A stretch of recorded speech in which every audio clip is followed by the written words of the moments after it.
The formation of mind habits. How does it happen? So our strongest memories and traumas are those marked by strong and intense emotions. They are stored in our body as very strong somatic signatures, like the clamping of the chest, the stomach, or the tightening of the throat.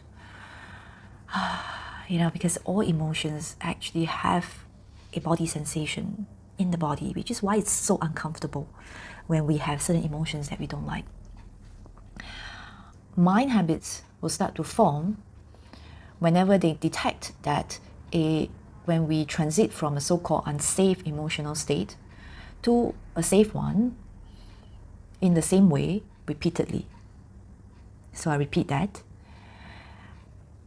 The mind habit will start to form when they detect that we transit from an unsafe emotional state to so-called safety in this same way repeatedly.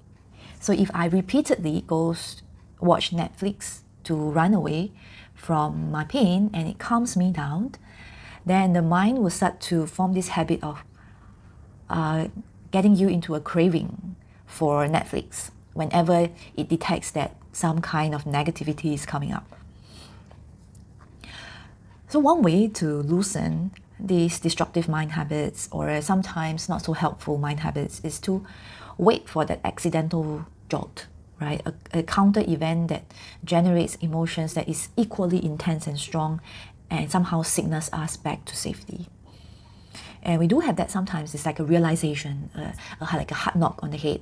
Like, oh yeah, like this, I could do this way, right? And it's kind of like a sudden insight.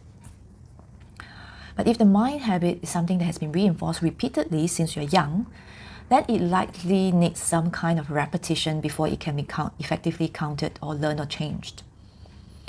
And how can you then engineer an insightful event repeatedly? It doesn't work, because trust me, I've tried.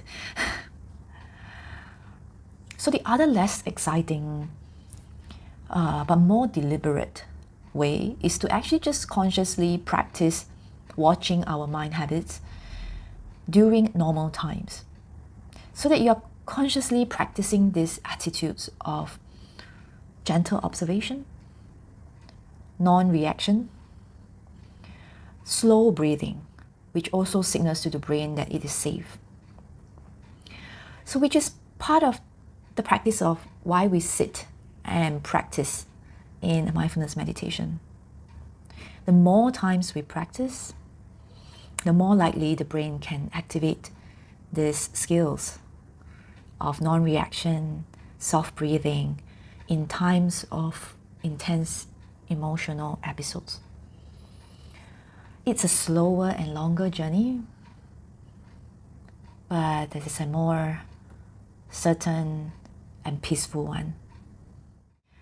So if you like and you have a bit of time, why not sit with me?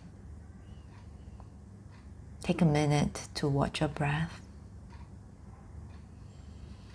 If you find it safe, you can close your eyes softly.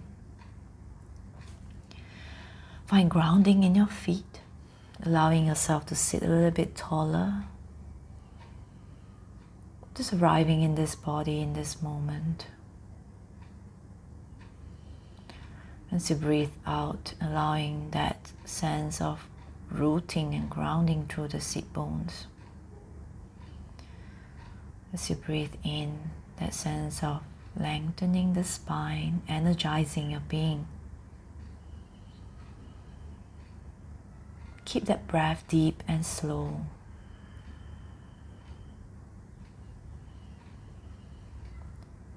Noticing your breath moment to moment. If you notice yourself thinking of other things, then practicing gentleness, non-reaction, to kind of just go, oh, okay, mind has drifted.